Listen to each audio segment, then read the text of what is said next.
استاد شعراء تشریف فرما ہے جی بالکل سبق دے طور تے مختصر جی حاضری جناب استاد ناصر علی طیب صاحب کہ رتی جدن وساریا بستیاں نو بہت ادن ڈراویں ہو گئے رتی جدن وساریا بستیاں نو بہت ادن ڈراویں ہو گئے میرے سائنسا لیندے سجن پیارے کئی ہور دے نامے ہو گئے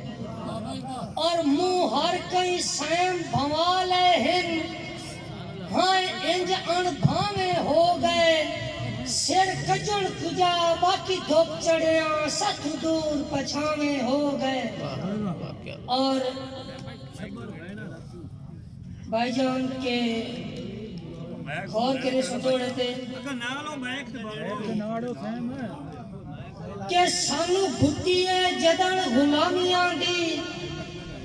سر کدن غریباں چا سگھنن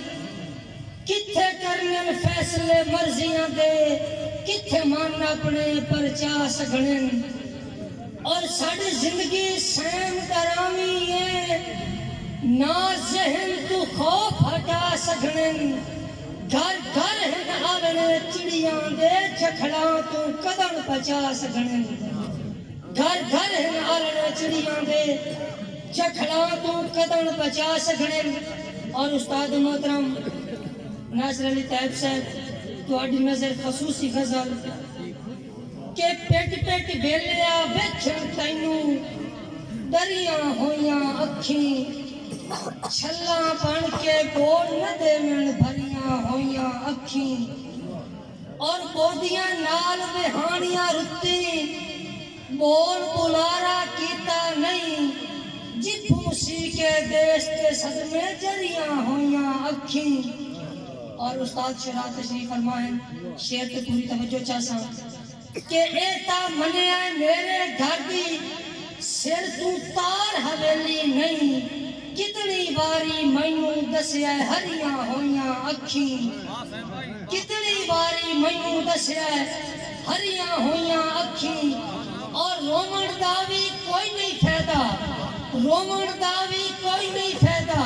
اتھرو جدن وراگی نہیں انہیں موڑ بدنام کرے سن تریاں ہویاں اکھیں انہیں موڑ بدنام کرے سن تریاں ہویاں اکھیں اور تمام سینئر استاد شعراء کرام مقتے تے پوری توجہ اس بعد اجازت کہ بھاگا ہرن تو پیچھے سائن سجن بیلی دسے نا بھاگا ہرن تو پیچھے سائن سجن بیلی دسے نا میرا دل کھاڑیوں چارے دریاں ہویاں اکھیں بسلام